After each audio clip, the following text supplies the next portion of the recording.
జాతీయవాద జర్నలిజానికి అసలైన వేదిక నేషనలిస్ట్ హబ్ ని సబ్స్క్రైబ్ చేసుకోండి. నోటిఫికేషన్స్ కోసం బెల్ ఐకాన్ పై క్లిక్ చేయండి. నమస్తే, వెల్కమ్ టు నేషనలిస్ట్ హబ్.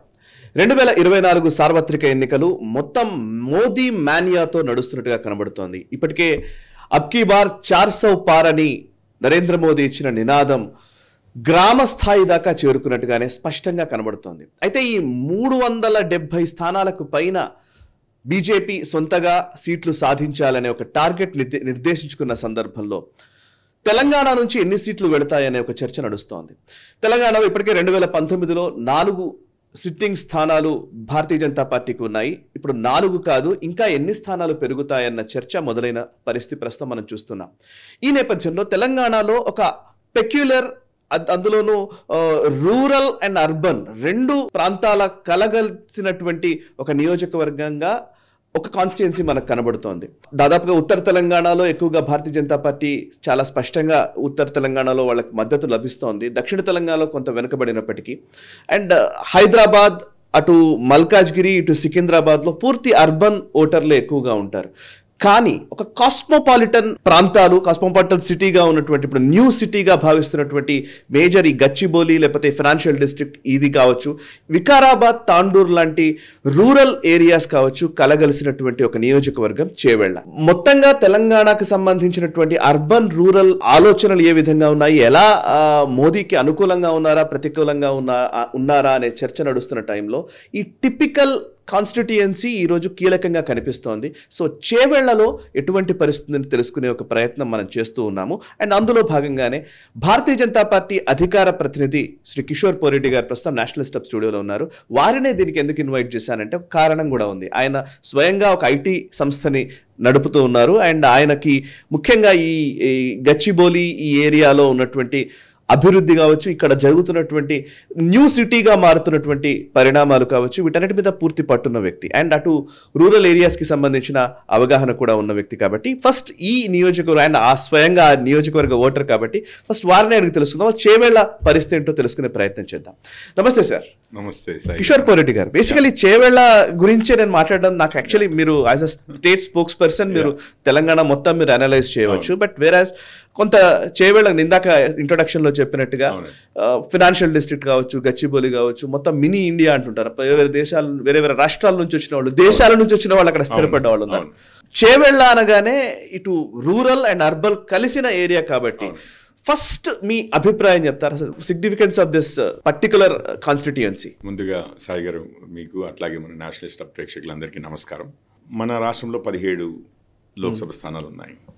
అందులో చేవెళ్ళ మాత్రం ఒక వైవిధ్యమైనటువంటి ఇదండి. అంటే మిగిలిన ఏ 16 కూడా ఈ విధంగా ఉన్నవి లేవు. ఎందుకంటే చేవెళ్ళలో మీరు అన్నట్లుగా ఇప్పుడు గ్రామీణ ప్రాంతాలు ఉన్నాయి.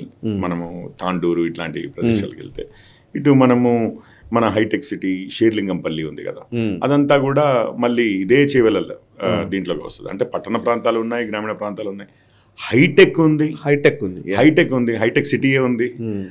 దాని తర్వాత మళ్ళీ ఇప్పుడు తాండూరులో ఆ స్టోన్ మ్యానుఫ్యాక్చరింగ్ ఉంటుంది. అంటే చేతులతో పనిచేసే ఇవి వ్యవసాయమే కానివ్వండి, ఇదే కానివ్వండి, వెరీ హైటెక్, వెరీ లోటెక్ 2 ఉన్నాయి. ఈ 2 కాకుండా మన చేవెళ్ళలో ఇంకా వేరే దగ్గర ఉన్నా కూడా, ఇప్పుడు సికింద్రాబాద్లో ఉన్నారు, మల్కాజ్గిరిలో ఉన్నారు, ఇట్లా హైదరాబాద్ సిటీ నిండా ఉన్నా కూడా, బట్ చేవెళ్ళలో మాత్రము దేశం నుంచి నలుమూలల నుంచి కూడా ఐటీ ఇండస్ట్రీ వల్ల చాలామంది ఇక్కడ స్థిరపడ్డ వాళ్ళు ఉన్నారు, ఐటీ ఉద్యోగస్తులు. సో మీకు అన్ని భాషలు వినిపిస్తాయి, అన్ని మతాలు కనిపిస్తాయి. మీకు చేవెళ్ళలో ఇటు ముస్లిం, క్రిస్టియన్ ఓట్లు మొత్తం చేవెళ్ళ లోక్సభ స్థానంలో ముస్లిం ఓట్లు కూడా గణనీయంగా ఉన్నాయి.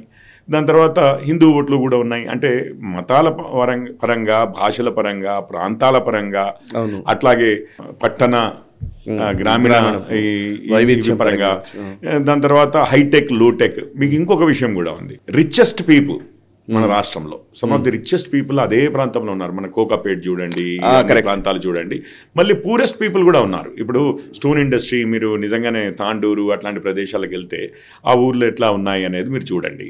అవి ఉన్నాయి, ఇవి ఉన్నాయి. అంటే ఇంత ఎక్స్ట్రీమ్స్ ఇంత వైవిధ్యభరితమైన కాన్స్టిట్యుయెన్సీ మన రాష్ట్రంలో ఐ థింక్ ఇంకొకటి లేదు అని అనుకుంటున్నాను. Maybe there is, I don't know. కానీ ఇవి మాత్రమే కాకుండా ఇంకొకటి బిగ్గెస్ట్ ఇదేంటంటే చేవెళ్ళది. ఇప్పుడు ఈ 16 కాన్స్టిట్యుయెన్సీలు ఒక ఎత్తు కాగా చేవెళ్ళలో మీకు మన ఫైనాన్షియల్ డిస్ట్రిక్ట్ చేవెళ్ళలో ఉంది, మన ఐటీ హబ్ చేవెళ్ళలో ఉందండి. ఇవి 2 ఇంజిన్స్ మనకి. అంటే అంతకుముందు ఫార్మా ఇండస్ట్రీ, మీడియా ఇండస్ట్రీ ఇవన్నీ ఉన్నాయి, కాదని నేను అనట్లేదు.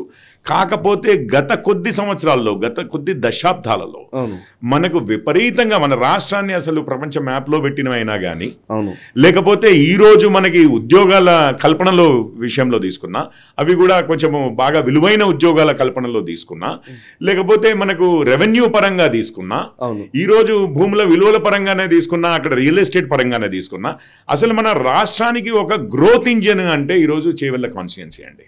చేవెళ్ళ కాన్స్టిట్యుయెన్సీలో ఇది ఉన్నది. సో మన ఫ్యూచర్ కూడా, మన పిల్లల భవిష్యత్తు కూడా ఇక్కడ ఉన్న జరుగుతున్న పరిణామాలపై ఆధారపడి ఉంది అనడానికైతే నాకైతే ఎటువంటి సందేహం లేదు. సో ఇది చేవెళ్ళ కాన్స్టిట్యుయెన్సీ యొక్క స్వరూపం అండి. క్యాండిడేట్స్ పరంగానే ఒకసారి మాట్లాడాలి. సో కొండా విశ్వేశ్వరరెడ్డి గారు 2014 నుంచి 2019 మధ్య బీఆర్ఎస్ పార్టీ, అప్పుడు టీఆర్ఎస్ పార్టీ నుంచి రిప్రజెంట్ చేశారు. ఆ తర్వాత ఆయన కాంగ్రెస్కి వచ్చారు. 2019లో ఆయన ఓటమి పాలయ్యారు. అప్పుడు రంజిత్ రెడ్డి గెలిచారు. తర్వాత ఆయన బీజేపీలోకి వచ్చారు. అండ్ ఇప్పుడు బీజేపీ అభ్యర్థిగా బరిలో నిలిచారు కొండా విశ్వ. ఆయన కుటుంబానికి సంబంధించిన లెగసీ విషయంలో తెలంగాణ వాళ్ళందరికీ తెలిసింది. పాయింట్ ఏంటంటే బేసికల్లీ బీఆర్ఎస్ నుంచి పోటీ చేసి ఆ తర్వాత కాంగ్రెస్కి వచ్చి తర్వాత బీజేపీకి వచ్చిన విశ్వేశ్వరరెడ్డి గారు ఒకవైపు, బీఆర్ఎస్ నుంచి కాంగ్రెస్కి వచ్చిన రంజిత్ రెడ్డి ఒకవైపు. సో తెలుగుదేశం రాష్ట్ర అధ్యక్షుడిగా ఉన్నటువంటి వ్యక్తి బీఆర్ఎస్ లోకి వెళ్ళి పోటీ చేస్తున్నటువంటి వ్యక్తి. సో అంటే అందరూ ఒక పార్టీ నుంచి ఇంకో పార్టీకి వచ్చిన వాళ్ళే.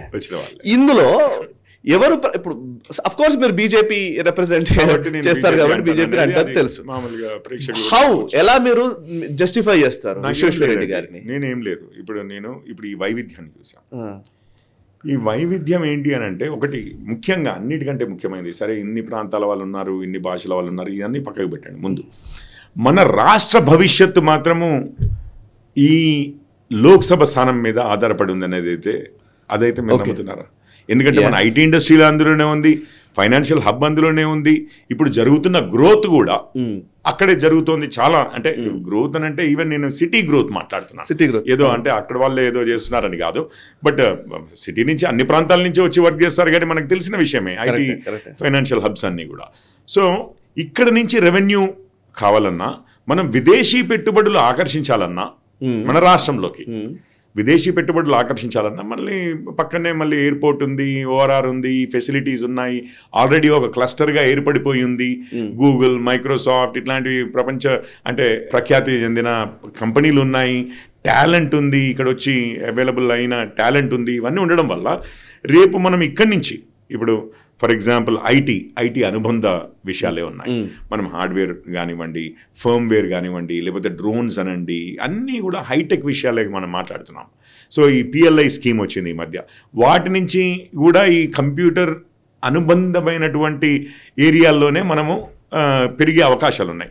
వాటన్నిటికి కూడా ఆల్రెడీ ఒక హబ్ ఉంది చేయబట్టి దాని చుట్టూ పెరిగే అవకాశాలే ఉంటాయి. సో ఈ విషయము ఇంకా ఎటువంటి ఇతర కన్సిడరేషన్స్ లేకుండా ఎవరైతే నిజంగానే ఈ ప్రాంతాన్ని నిజంగా ఆ గ్రోత్కి అవరోధాలు లేకుండా ఇంకా కొంచెం అయితే అసలు నిజంగానే క్యాపబిలిటీ ఉంటే సపోర్ట్ చేస్తూ ముందుకు తీసుకెళ్ళగలరో వారైతే మన చేవెళ్ళ పార్లమెంటు స్థానానికే కాదు, అక్కడ ఉన్న ప్రజలకే కాదు, మన రాష్ట్రం మొత్తానికి ఇది చాలా ఇంపార్టెంట్ అయిన విషయము అని అంటున్నా. అట్లాంటి వారిని ఎంచుకోవడం. అందులో నేనేమంటున్నానంటే, ఇప్పుడు వేరే వాళ్ళ గురించి కాస్త తక్కువగా తెలుస్తుంది ఆబ్వియస్లీ, ఎందుకంటే విశ్వేశ్వరరెడ్డి గారితో 100 సార్లు మాట్లాడాను, లేకపోతే కలిసి తిరిగాను చేయబట్టి నాకు వీరి గురించి ఎక్కువగా అవగాహన ఉంటుంది. పర్సనల్గా కూడా పర్సనాలిటీ నేను చెప్పగలను. సో మనం ఇంతకుముందు అన్నాము, ఇప్పుడు ఒక 5-స్టార్ హోటల్కి పోయినా ఒక రోడ్ సైడ్ ఛాయ్ బండి ఉంటుంది కదా, అక్కడ కూర్చొని అక్కడ ఛాయ్ తాగాలన్నా ఒక 5-స్టార్ హోటల్లో కూర్చోవాలన్నా, రిచ్ అండ్ పూర్ అంటున్నాం మనం, గ్రామీణ పట్టణ ప్రాంతాలన్నా, ఆ 2 సిస్టమ్స్ని నావిగేట్ చేయగలిగే మనిషి అయితే, ఎక్కడైనా కానీ కంఫర్టబుల్గా ఫీల్గా అవ్వగలిగే మనిషి అయితే ముందు విశ్వేశ్వరరెడ్డి గారి గురించి చెప్తాను. ఎందుకంటే నేను బీజేపీ వారిని చేయబట్టి ఎట్లాగో మీరు వారికి ఓటేయమంటారు అనేది అది ఉంది చేయబట్టి నేను వారి గురించి చెప్తాను, పరిచయం చేస్తాను. వారు ఇక్కడ ఇంజనీరింగ్ చేశారు, యూఎస్లో చదువుకున్నారు, కంపెనీలు స్టార్ట్ చేశారు అక్కడ, ఇది హైటెక్లోనే, సాఫ్ట్వేర్ ఇట్లాంటి ఏరియాస్లోనే. దాని తర్వాత వారు ఒక ఇన్వెంటరు, ఎంపీగా ఉన్నప్పుడు వారికి పేటెంట్లు వచ్చాయి, కొన్ని డివైజెస్ మెకానిక్, ఇది ఎలక్ట్రికల్ ఇంజనీర్ వారు. సో పేటెంట్లు వచ్చాయి, మెడికల్ ఇండస్ట్రీలో యూజ్ చేసే ఎక్విప్మెంట్ తయారు చేశారు. ఆక్సిజన్ కాన్సన్ట్రేటర్లు, ఆక్సిజన్ ఇవి మనము విన్నాం కదా మొన్న కోవిడ్ సమయంలో, అట్లాంటి వాటి మీద ఇది సంపాదించారు, మ్యానుఫ్యాక్చరింగ్ చేశారు, అంటే డిజైన్ చేశారు అట్లాంటివి. So is a versatile man first thing అండి. వారు తెలుగు మాట్లాడగలరు, హిందీ మాట్లాడగలరు. నేను మురళీమోహన్ గారు మొన్నే ఒక ఎండార్స్మెంట్ ఇస్తూ, అంటే వీరి గురించి ఎక్కడో మాట్లాడుతూ ఎండార్స్ చేశారు వీరిని. ఇట్లాంటి వాళ్ళు కావాలి. పార్లమెంట్లో కూడా వారు హిందీ, ఇంగ్లీష్ అక్కడ ఢిల్లీలో చేయబట్టి ఈ 2 భాషలు అనర్గళంగా మాట్లాడగలరు ఎప్పుడు కూడా.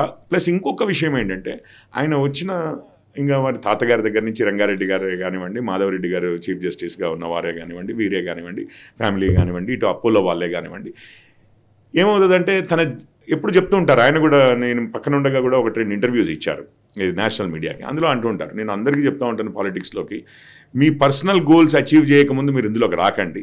పాలిటిక్స్ని యూజ్ చేసుకుని మీ పర్సనల్ గోల్స్ అచీవ్ చేయడానికి కాదు, మీ పర్సనల్ గోల్స్ అచీవ్ చేసిన తర్వాత పాలిటిక్స్కి సేవకు రండి.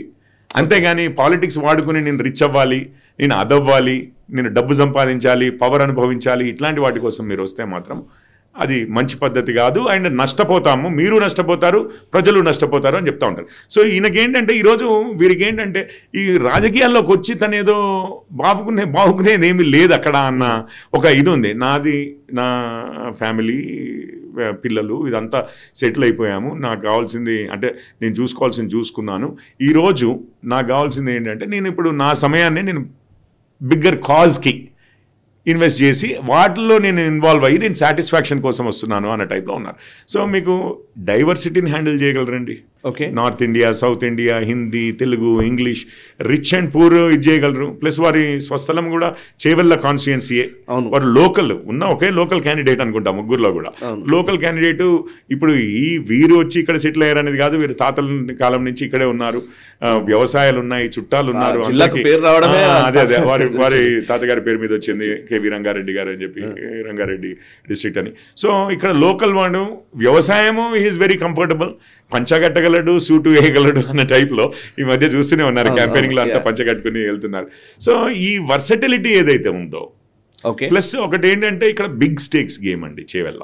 ఓకే, మీకు తెలిసిందే, ఒక అరెకరం అంటే కూడా 100 కోట్లు అన్న టైప్లో ఉంటారు. సో చాలా వరకు చాలా మంది ఇంత బిగ్ స్టేక్స్ ఉన్నాయి చేయబట్టి, మోర్ దెన్ అసలు మన రాష్ట్రానికే ఇంత కీలకమైన కాన్స్టిట్యుయెన్సీ కదా ఇది, అసలు చాలా ఇంపార్టెంట్ కదా. ఇందులో పాలిటిక్స్ని జొప్పించకుండా అసలు డెవలప్మెంట్ని ఏ విధంగా ముందుకు తీసుకెళ్తాము అన్న దృక్పథం కాకుండా ఇక్కడ విపరీతమైన స్టేక్స్ ఉన్నాయి చేయబట్టి అసలు మనము విపరీతంగా రిచ్ అవ్వగలిగే అవకాశాలు ఉన్నాయి అన్న దృక్పథంతో వస్తే మాత్రము మొత్తం రాష్ట్రమే దెబ్బ తినేటట్లు.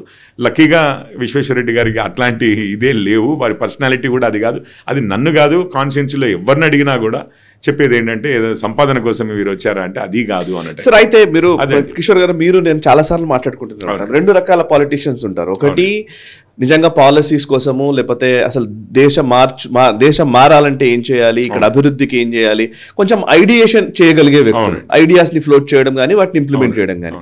ఇంకొకరు ఏంటంటే ఫక్తు గ్రామాల్లో ఉన్న వాళ్ళకి రెగ్యులర్ కాంటాక్ట్ లో ఉండడము, రెగ్యులర్ గా మాట్లాడడము, ఇంకా వాళ్ళ బాగోగులు మాత్రమే. అవును, ప్రజానాయకులు అనుకోండి మీరు.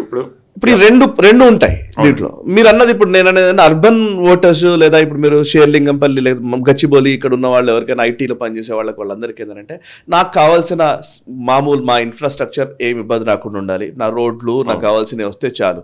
గవర్నమెంట్ ఇంటర్వెన్షన్ చాలా తక్కువ ఉంటుంది. సో వాళ్ళకు కావాల్సింది పెద్ద పెద్ద పాలసీ డిసిషన్స్.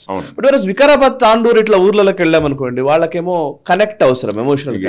ఈ 2 చేయగలుగు నేను చెప్పాలనుకున్నది అదే. ఎగ్జాక్ట్లీ, నాకు అర్థమైంది మీరు అడిగే క్వశ్చన్ అర్థమైంది. So availability matters. మీరు ఏమంటున్నారు అంటే, ఇటు మనం ఇప్పుడు India 3rd largest startup hub అయింది. ఓకే, స్టార్టప్స్ లాంటి విషయాల్లో అసలు స్టార్టప్స్ లాంటి వాటికి కావాల్సిన పాలసీల గురించి మాట్లాడగలరా? ఎందుకంటే అన్ఫార్చునేట్లీ మన హైదరాబాద్ స్టార్టప్స్ లో చాలా వెనకబడి ఉంది. ఒక్క యూనికార్న్ లేదు ఇక్కడ. బెంగళూరులో 40 యూనికార్న్లు ఉన్నాయి, కానీ ఇక్కడ మనం వెనకబడి ఉన్నాము. ఎఫ్డిఐలో కూడా మనకన్నా 14 రెట్లు బెంగళూరుకి వచ్చాయి ఎఫ్డిఐ అని చెప్పి. మనకు దాదాపు 12,000 కోట్లు వస్తే వాళ్ళకి 1,60,000 కోట్లు వచ్చాయి. చాలాసార్లు డిస్కస్ చేశాం.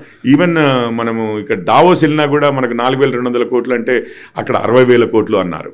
ఇక్కడ నెక్స్ట్ టైం వస్తే మహారాష్ట్ర సంవత్సరంలో 1,25,000 కోట్లు. సో ఈ విషయాలు మాట్లాడాలన్నా, ఒక స్టార్టప్ ఈకోసిస్టమ్ని ఇక్కడ ఎట్లా చేయాలన్నా, ఒక ఎఫ్డిఐని అంటే ఫారిన్ కంపెనీస్తో వెళ్ళి ధైర్యంగా కూర్చుని వాళ్ళతో అనర్గళంగా చాలా ఇదిగా మాట్లాడాలన్నా ఓన్లీ ఇంగ్లీష్ మాట్లాడటమే కాదండి, బిజినెస్ డెసిషన్సే కానివ్వండి, ఒక లార్జ్ స్కేల్ అసలు టెక్నికల్ ల్యాండ్స్కేప్ ఎట్లా మారుతుంది, ఇండియాలో ఈజ్ ఆఫ్ డూయింగ్ బిజినెస్ దగ్గర నుంచి మొదలుపెట్టి ఇప్పుడు వీరు కూడా కార్పొరేట్ సెక్టర్లో కూడా వారి ఫ్యామిలీ ఉన్న విషయం మనకు తెలిసిందే. అపోలో హాస్పిటల్సే కానివ్వండి, అసలు హాస్పిటల్ టూరిజం అనేది స్టార్ట్ అయిందే దేశ విదేశాల నుంచి ఇండియాకి వచ్చి హెల్త్ టూరిజం టూరిస్ట్గా వచ్చి ఇక్కడ ఆరోగ్యం మెరుగుపరుచుకుని బయటికి వెళ్ళిందే అపోలోతో అని చెప్పి స్టార్ట్ అయింది మనకి కొన్ని దశాబ్దాల క్రితం. సో అట్లాంటి విషయాలైనా అనర్గళంగా వాళ్ళతోటి మాట్లాడగలరు, చాలా కంఫర్టబుల్గా మాట్లాడగలరు, కన్విన్స్ చేయగలరు. మరి అదే ఇక్కడ ఈ డిస్కషన్ అయిపోయిన తర్వాత సాయంత్రము వికారాబాదో తాండూరు వెళ్ళారనుకోండి, అక్కడ గ్రామీణ ప్రాంతంలో ఉన్న యువకులు అక్కడే ఉండే విధంగా ఉండి వారికి అక్కడే ఉపాధి కల్పన చేయాలి అని అంటే ఏమి చెయ్యొచ్చు, అక్కడ ఎట్లాంటి పరిస్థితులు ఉన్నాయి అని అంటే వికారాబాద్లో మీకు తెలుసు కదా, ఒక లేక్ మొత్తము టూరిజం లేక్గా ఎట్లా చేశారు అనేది, అందులో బోటింగ్, వాటర్ స్పోర్ట్స్ ఇట్లాంటివి అన్నీ ఇచ్చేసి, లేదా మనకు వ్యవసాయ పొలాలు, టమాటో పంట ఒకసారి ఏమో ఉంటే 100 రూపాయల కిలో ఉంటుంది, లేకపోతే ₹1 కిలో వస్తుంది. మీకు తెలుసు కదా, అసలు పంటను అందులోనే పొలాల్లోనే వదిలిపెడతారు, ఎందుకంటే అవి తెంపి తీసుకొచ్చి ఇది చేసేసరికి ₹1 కన్నా ఎక్కువ ఖర్చు అవుతాయి. సో అట్లాంటిది కావాలి అంటే ప్రైస్ స్టెబిలైజేషన్ చేయాలంటే ఏం చేయాలి అంటే కాస్త ఫుడ్ ప్రాసెసింగ్, ఇప్పుడు ప్యూరీ చేయడం అని అంటాను కదా, టొమాటో ప్యూరీ అంటారు చూసారు, మొత్తం ఇది చేసినట్టు ఆ ప్యూరీ చేసి అది అమ్మడం వల్ల ఏమవుతుంది అనేది అక్కడ వ్యవసాయదారులతో కలిసి అది చేయడమే కానివ్వండి, లేకపోతే గ్రామీణ ప్రాంతాల్లో ఉన్న అమ్మాయిలు చదువుకోవాలి అని అంటే శానిటేషన్ మీద మన స్కూళ్ళల్లో టాయిలెట్లే లేవండి, ఉన్న దగ్గర దాని మెయింటెనెన్స్ ఎట్లా ఉంటుంది, అదైతే అది ఎంత ఇంపార్టెంట్ అని చెప్పి గ్రహించి దానికోసం అని చెప్పి ఎన్జిఓ తరఫున మొత్తం 200 స్కూళ్ళల్లో రోజు టాయిలెట్లు క్లీన్ చేయించడమే కానివ్వండి, లేకపోతే బోర్లు వాడకంలో లేని పైపులు ఉంటాయి కదా, అందులో ఒక చిన్న అమ్మాయి పడిపోతే ఒక వారం రోజులు రకరకాలుగా ట్రై చేసి మొత్తం మీద బయటికి తీశారు, పాపం చనిపోయింది అమ్మాయి. కానీ అప్పటి నుంచి ప్రతి ఓపెన్ బోర్ బావిని ఉన్న వాటిని జియో ట్యాగింగ్ చేసి మొత్తము ఐడెంటిఫై చేసి వాటిని సీల్ చేసేయడమే కానివ్వండి. అంటే మీకు సోషల్ కన్సర్న్ ఉంది, గ్రామీణ ప్రాంతాల్లో ఉండే వాళ్ళ బాధలు కష్టాలు తెలిసిన వారు, ప్లస్ ఇన్నోవేటివ్గా వాళ్ళకి అక్కడ ఉన్న వారికి సొల్యూషన్స్ ఏమి ఇవ్వగలం అనేది ఉన్నది.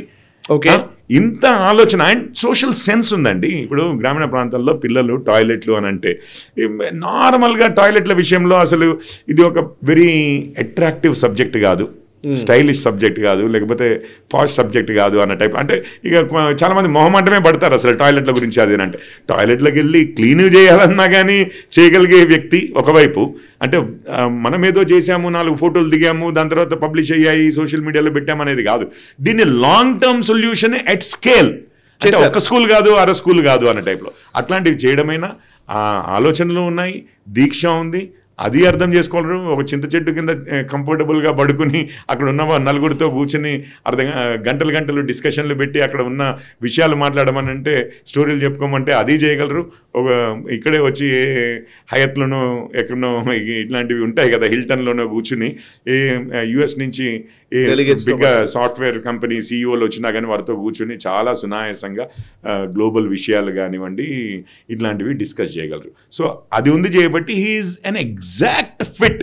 ఇప్పుడు అదే వీరు ఆదిలాబాద్లోనే అయితే డిఫరెంట్గా ఉండేది నేను అనుకోవడము అసలు, కానీ వీరు ఈ కాన్స్టిట్యుయెన్సీకి ది బెస్ట్ ఫిట్ అని నేను అనుకుంటున్నాను.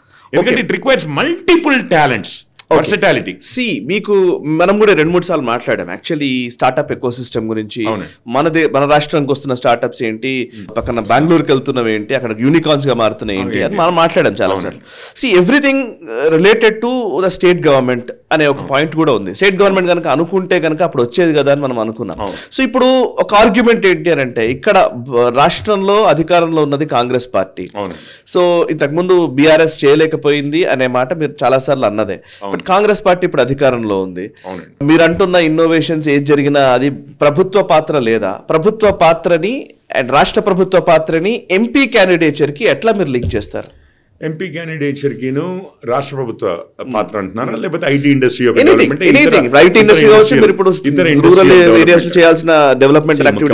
ముఖ్యమంత్రి గారు ఉన్నారండి. మనకు తెలిసిందే. ఇప్పుడు మున్సిపల్ అడ్మినిస్ట్రేషన్ చేతిలో ఉండగా రాష్ట్ర ప్రభుత్వం చేతిలో కొంత, రైట్, పంచాయతీల చేతిలో కొంత, అంటే స్థానిక సంస్థలు, రాష్ట్ర ప్రభుత్వం, కేంద్ర ప్రభుత్వం, ఈ మూడు ఉన్నది తెలిసిందే. కానీ ఇప్పుడు అసలు ఇట్లాంటి ఈకో సిస్టమ్కి కావాల్సింది ఏంటి? ఫర్ ఎగ్జాంపుల్ స్టార్టప్స్ అంటే ఏం కష్టాలు ఉంటాయి, ఏం నష్టాలు ఉంటాయి? ఒక బిల్డింగ్ కట్టేసి వాళ్ళకు ఒక ఆఫీస్ స్పేస్ ఇచ్చేసి చాలా బ్యూటిఫుల్ ఇది క్రియేట్ చేయంగానే అయిపోతుందా? కాదు కదా అని చెప్పే కదా మనం అంతకుముందు కూడా మాట్లాడుకున్నాం. అది కానే కాదు. ఎందుకంటే మీరు సిలికాన్ వ్యాలీలో చూస్తే అన్ని గరాజ్ స్టార్ట్అప్ అంటారు. ఇద్దరు ముగ్గురు కలిసి ఎక్కడో ఇయ్యాల రేపు అయితే ఎవరిళ్లలో వాళ్ళు కూర్చొని కూడా కొలాబరేట్ చేసుకునే అవకాశం మనకు వచ్చేసింది వర్క్ ఫ్రమ్ హోమ్ లాంటి సందర్భాల్లో. సో ఇవి కాదు, అసలు ముఖ్యమైనది ఏంటి? ఇన్వెస్టర్స్ని ఇది చేయాలి. ఏంజల్ ఫండింగ్ ఈకో సిస్టమ్ అంటారండి. అంటే స్టార్ట్అప్స్ ఎర్లీ స్టేజెస్లో ఇండివిజువల్ ఇన్వెస్టర్స్, వెంచర్ క్యాపిటలిస్ట్ లాంటివి institutional investors, he is also an angel investor. చాలా స్టార్ట్అప్స్ లో తను కూడా ఇన్వెస్ట్ చేశారు. సో ఒక మూవ్మెంట్ అరౌండ్ దిస్ బిల్డ్ చేయాలి అని అంటే దాంట్లో మళ్ళీ ఎటువంటి కేంద్ర ప్రభుత్వపు సహాయ సహకారాలు కావాలన్నా, ఈవెన్ పాలసీ లెవెల్లో మనకి ఏమైనా సజెషన్స్ చేయాలన్నా కానీ ఈ can become a bridge between, అంటే మన రాష్ట్ర ప్రభుత్వానికి కేంద్ర ప్రభుత్వానికి మధ్యలో బ్రిడ్జ్ అయితే కాగలరు. కానీ ఒక్క విషయం చూడండి, ప్రభుత్వాలు కేవలం ఆపగలవే కానీ, ఎస్పెషల్లీ ఏముంటుంది ఎక్కువలో ఎక్కువ అంటే మన వాళ్ళు ఏం చేస్తారు, కాస్త ల్యాండ్ ఇస్తారు. ఓకే, ఎన్ని సాఫ్ట్వేర్ కంపెనీలు మన దగ్గర ఆ ల్యాండ్ గవర్నమెంట్ ఇచ్చిన ల్యాండ్లో కాకుండా వాళ్ళు సొంతగా పెట్టుకున్న ఇవి కూడా ఉంటుంది. కాకపోతే ఆ ఈకో సిస్టమ్కి కావాల్సిన ఇతర అడ్డంకులు ఏమీ చేయకుండా, ఇప్పుడు మన దగ్గర ఏమైపోయిందంటే మీరు హైటెక్ సిటీ అన్నా ఇంకొకటన్నా చుట్టుపక్కల్లో more of a real estate venture rather than a hub అన్న టైప్లో ఉంటుంది. సో ఆ పాలసీల మీద అసలు డిస్కషన్సే లేవు కదండి. ఒక 4 డిస్కషన్స్ పెట్టి కొంచెం మంచి పాలసీ ఫ్రేమ్వర్క్స్ వీరికి సజెస్ట్ చేస్తూ, and at the same time centre side నుంచి ఏమైనా హెల్ప్ చేయగలిగిన, ఇప్పుడు మనకు ఎట్లాంటి హెల్ప్ అంటారు, ఇప్పుడు మన కేంద్ర ప్రభుత్వానికి కొన్ని 100 కంపెనీలు ఇంక్లూడింగ్ టెస్లా, ఎలాన్ మస్క్ ఉన్నారు. అంతకుముందు మనము ఇది చూసాము, ఫాక్స్కాన్ యొక్క CEO వచ్చి కలిశారు. ఇట్లా 100 మంది. ఎందుకంటే మన విదేశాంగ శాఖ కూడా ఇప్పుడు ఇతర దేశాల్లో మన ఎంబసీలు ఉన్న దగ్గర అంతా కూడా ఫారిన్ ఇన్వెస్ట్మెంట్ ప్రమోషన్ సెల్స్ పెట్టారు. సో చాలా ఇన్పుట్స్ వస్తూ ఉంటాయి. ఇప్పుడు ఆ కేంద్ర ప్రభుత్వము, నేనైతే గ్యారంటీగా బీజేపీ ప్రభుత్వం అండ్ మోడీ గారి ప్రభుత్వమే అంటున్నాను, ఆ ప్రభుత్వంతో మీరు అనుసంధానం అయితే మనకు అసలు కంట్రీలోకి వచ్చే లీడ్స్ అంటారు, ఏ కంపెనీస్ ఇంట్రెస్ట్ చూపిస్తున్నాయి, కేంద్రంతో కలిపి రాష్ట్రం కలిపి ప్రపోజల్స్ పెట్టగలిగితే మనము, ఇప్పుడు మొన్ననే మోడీ గారు కూడా ఒక మాట అన్నారు, మనం అంతకుముందు కూడా చాలాసార్లు అనుకున్నాం, అంతకుముందు కోఆపరేటివ్ ఫెడరలిజం అనేవాళ్ళము, ఇప్పుడు competitive cooperative federalism, cooperation between the centre and the states, competition between the states. ఇప్పుడు మీరు చూస్తున్నారా, ఎన్ని కంపెనీలు వస్తున్నాయి, ఇక్కడ పెట్టాలా, మహారాష్ట్రలో పెట్టాలా, బెంగళూరులో పెట్టాలి అని అంటే ఈ 3 రాష్ట్రాల మధ్యలో పోటీ ఏర్పడుతుంది. మా దగ్గరికి రండి అంటే మా దగ్గర, సో మీరేం చేస్తారు, మాకు మీరేం చేస్తారు. ఇవన్నిట్లలో కూడా ఆ లీడ్స్ వస్తున్న వాటిని మన సైడ్ తీసుకురావడానికి కేంద్ర సహాయం ఏమైనా ఉండగలిగితే ఇందులో దాన్ని అనుసంధానం చేస్తూ ఇక్కడ policy decisions and non interference అండి.